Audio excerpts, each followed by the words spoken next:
जय हिंद साथियों, आपका अपना YouTube channel sky high classes में बहुत बहुत स्वागत है। दोस्तों, आज हम लोग देखेंगे रियल नंबर्स यानी कि क्लास 9th और 10th का ये जो पार्ट नंबर 3 है, और इसके बारे में हम लोग समझेंगे, सीखेंगे कि रियल नंबर होते क्या। वैसे तो रियल नंबर के बारे में मैं आपको पार्ट 1 और 2 में इंट्रोड्यूस करा दिया था। हालांकि आपको अच्छे से इसका परिभाषा नहीं बताया गया था। अब इस वाले पार्ट में आपको इसका अच्छे से परिभाषा बताया जाएगा, और परिभाषा के साथ साथ आपको ये समझाया जाएगा कि वाकई में वह रियल संख्याएं क्या है, वास्तविक संख्या क्या है।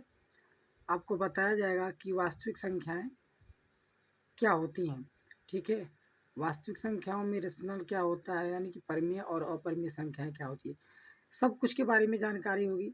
सब कुछ पूरा डिटेल में बताया जाएगा, बस आप लोग देखते रहिए। वास्तविक संख्याओं का परिभाषा की वास्तविक संख्या किसे कहते हैं, तो पूर्ण प्राकृतिक पूर्णांक परिमेय तथा अपरिमेय संख्याओं के समूह को वास्तविक संख्या कहते हैं। वास्तविक संख्याओं को कैपिटल आर से प्रदर्शित करते हैं, जैसे 0, 1, -3, -8, 4/5, 3/7, 3.68 आदि। ठीक है, तो दोस्तों ये हमारी प्राकृतिक वास्तविक संख्या है। ठीक है, वास्तविक संख्या का मतलब वह संख्या जो जिसमें पूर्ण संख्या भी हो, प्राकृतिक संख्या भी हो, पूर्णांक भी हो, परिमेय भी हो तथा अपरिमेय सभी संख्याएं जहाँ संग्रहित होती हैं, यानी कि जिसमें सभी संख्याएं होती हैं, उसी को हम लोग क्या कहते हैं, रियल नंबर कहते हैं, वास्तविक संख्या कहते हैं, जैसा कि आपको एग्जाम्पल में दिखाया गया है। ठीक है स्टूडेंट्स, वास्तविक एवं काल्पनिक संख्याओं के जोड़ को सम्मिश्र संख्या कहते हैं। क्या रहेगा, एक जो होगा वह वास्तविक संख्या होगा और दूसरा जो होगा वह काल्पनिक संख्या होगा, और दोनों संख्याओं के जोड़ को यानी कि सम्मिलन को हम लोग क्या कहते हैं, सम्मिश्र संख्या कहते हैं। जैसे a+ib, जहाँ a व b दोनों वास्तविक संख्या है तथा i एक काल्पनिक संख्या है जिसे आयोटा कहते हैं। ठीक है, इसमें हमारा वास्तविक संख्याओं के साथ साथ एक काल्पनिक संख्या जुड़ी रहती है, जिसको हम लोग क्या कहते हैं, आयोटा कहते हैं। ठीक है, तो आज से हम लोग ये जानेंगे कि जो संख्याएं होती हैं वो दो प्रकार की होती हैं, एक वास्तविक संख्या होती है और एक सम्मिश्र संख्या यानी कि कॉम्प्लेक्स नंबर होता है। ठीक है स्टूडेंट्स, अब इसके बाद से हम लोग जानेंगे कि वास्तविक संख्याओं में कौन कौन सी संख्याएं आती है और उनका क्या रोल है। ठीक है, चलिए देखते हैं। जब भी पढ़ाई का मतलब ये हो जाता है कि मेरा जो नॉलेज है वो डबल वे में मिले, एक तो थ्योरी वे में मिले और दूसरा क्या होता है, स्ट्रक्चर वे में मिले। स्ट्रक्चर वे से मतलब ये होता है स्टूडेंट्स कि हमें स्ट्रक्चर जब ड्रा किए रहते हैं, स्ट्रक्चर को जब बनाए रहते हैं, तो हमें ये पता चलता है, बाद में हमें अगर थ्योरी भूल जाते तो हमें स्ट्रक्चर हमारे माइंड में सेट हो जाता है, जिसकी वजह से हम लोग थ्योरी को बना भी सकते हैं। ठीक है, तो मैं थोड़ा सा आप लोग के बीच में स्ट्रक्चर वे पढ़ाने का प्रयास करता हूँ, बताने का प्रयास करता हूँ, ताकि आपको ना भूले ना। जैसे देखिए, यहाँ पर मैं नंबर पिछली वाले वीडियो में भी बताया था कि नंबर किसे कहते हैं और नंबर कितने प्रकार के होते हैं। ठीक है, अब यहाँ पर हम लोग देखेंगे कि जो हमारा नंबर होता है वो दो प्रकार का होता है। ठीक है, पहला होता है रियल नंबर और दूसरा होता है कॉम्प्लेक्स नंबर। ठीक है, अभी मैं कुछ समय पहले आपको रियल नंबर यानी कि वास्तविक संख्या का परिभाषा और सम्मिश्र संख्या का परिभाषा बताया। अब उसके बाद से देखिए, यहाँ पे जो हमारा रियल नंबर होता है वो दो प्रकार का होता है, एक होता है परिमेय संख्या और दूसरा क्या होता है, अपरिमेय संख्या। ठीक है, तो उसके बाद से हम लोग ये समझेंगे, एक एक करके समझेंगे कि परिमेय संख्या क्या होता है।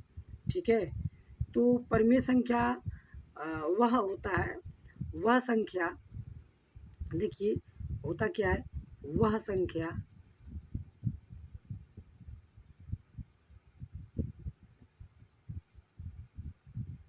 वह संख्या देखिए वह संख्या,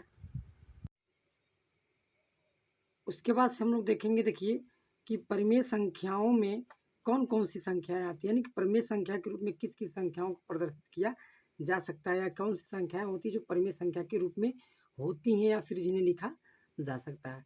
ठीक है, तो यहाँ पे देखिए सबसे पहले हम लोग देखेंगे नेचुरल नंबर्स, यानी कि प्राकृतिक संख्याएं। जितनी भी प्राकृतिक संख्याएं होती है सबके सब परिमेय संख्या में होती हैं। सभी को हम लोग पी बाई क्यू के रूप में लिख सकते हैं। ठीक है, तो यहाँ पे हम लोग जानेंगे कि परिमेय संख्या नेचुरल नंबर्स यानी कि प्राकृतिक संख्याएं किसे कहते हैं। तो वे संख्याएं देखिए,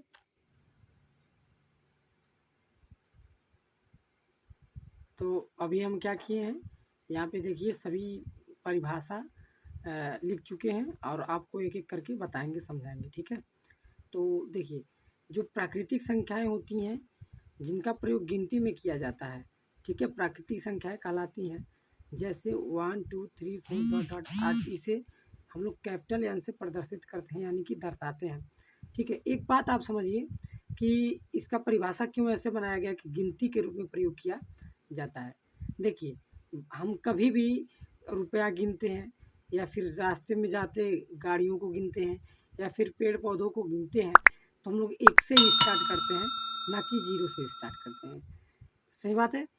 तो इसका परिभाषा ये इसलिए बना दिया गया क्योंकि हम लोग गिनती की शुरुआत एक से करते हैं, तो वह संख्या, वे संख्याएं जो एक से शुरू होती हैं उसे हम लोग क्या कहते हैं, प्राकृतिक संख्या कहते हैं, नेचुरल नंबर कहते हैं। समझ में आ रहा है जी। और कोई भी काउंटिंग करते हैं तो हम लोग एक से ही स्टार्ट करते हैं, ना कि शून्य से। ठीक है, और थोड़ा सा उसमें बढ़ा दिया जाता है जो हमारा होल नंबर है। देखिए इसका परिभाषा भी क्या है, कितना अच्छा है, कितना खूबसूरत इसका परिभाषा है कि जब प्राकृतिक संख्या में शून्य को शामिल कर दिया जाता है तो वे संख्याएं पूर्ण संख्याएं कहलाती हैं, जैसे 0 1 2 3 डॉट डॉट करके। ठीक है, यानी कि 0 1 2 3 4। तो यदि हम लोग प्राकृतिक संख्या के परिवार में शून्य को शामिल कर देते हैं तो वह संख्या क्या कहलाती है, पूर्ण संख्या कहलाती है। और सबसे छोटी पूर्ण संख्या हमारा शून्य होता है और सबसे छोटी प्राकृतिक संख्या हमारी क्या होती है, एक होती है। ठीक है, तो यह चीज़ें आपको अच्छे से समझ में आ रहा होगा। उसके बाद से जो हमारा तीसरा नंबर है जो कि परिमेय संख्या में आता है, वो हमारा है इंटीजर्स यानी कि पूर्णांक। पूर्णांक किसे कहते हैं, तो देखिए पूर्णांक क्या होता है, तो धनात्मक संख्याओं और ऋणात्मक संख्याओं के संग्रह को पूर्णांक कहते हैं। देखिए उसमें धन भी रहेगा और ऋण भी रहेगा, जिसमें दोनों रहेंगे, ऐसा सेट्स जिसमें ये दोनों रहते हैं उसको हम लोग क्या कहते हैं, पूर्णांक कहते हैं। क्या कहते हैं, पूर्णांक। जिसमें धन और ऋण दोनों रहते हैं उसको हम लोग पूर्णांक कहते हैं। और इसे हम लोग कैपिटल आई से प्रदर्शित कर किया जाता है। ठीक है, प्रदर्शित करते हैं। जैसे देखिए 10 माइनस 1 ऋण 2 5 7 1/2 और ऋण 3/4 आदि, ये सब क्या है, ये हमारा पूर्णांक है। क्योंकि देखिए इसमें हमारा धन धनात्मक है और 1 क्या है, ऋण में है। ठीक है, 5 धन में है और 2 कितना है, ऋण में है। 7 धन में है, 1/2 धन में है और माइनस 3/4 जो है वो ऋण में है। तो ये हमारा हो गया पूर्णांक। ठीक है, आगे हम लोग पढ़ेंगे कि पूर्णांक कितने प्रकार के होते हैं, तो मैं आपको इसी वीडियो में बता देता हूँ कि पूर्णांक जो होते हैं वो 2 प्रकार के होते हैं, 3 प्रकार के होते हैं पूर्णांक। याद रखिएगा, पूर्णांक कितने प्रकार के होते हैं, 3 प्रकार के। एक होता है हमारा धन पूर्णांक और एक होता है हमारा ऋण पूर्णांक और एक होता है शून्य पूर्णांक। ठीक है, चूँकि शून्य ना तो धन में होता है ना तो ऋण में, इसलिए उसको हम लोग शून्य पूर्णांक अलग से कहते हैं। ठीक है प्यारे स्टूडेंट्स, तो पूर्णांक के अगले 2-3 भागों के बारे में हम लोग नेक्स्ट पार्ट में पढ़ेंगे, यानी कि पार्ट 4 में पढ़ेंगे। ठीक है मेरे प्यारे स्टूडेंट्स, आप लोगों से बस एक रिक्वेस्ट है कि आप लोग वीडियो को शुरू से लेकर अंत तक देखिएगा और आपको क्लास 9th और 10th में किस प्रश्नावली से क्वेश्चन सॉल्व चाहिए उस पर वीडियो हम बना देंगे। आप लोग कमेंट करिएगा और वीडियो को शेयर करिएगा। यदि आप चैनल पर नए होंगे तो चैनल को सब्सक्राइब करिएगा। मिलते हैं नए वीडियो में। Thank you so much.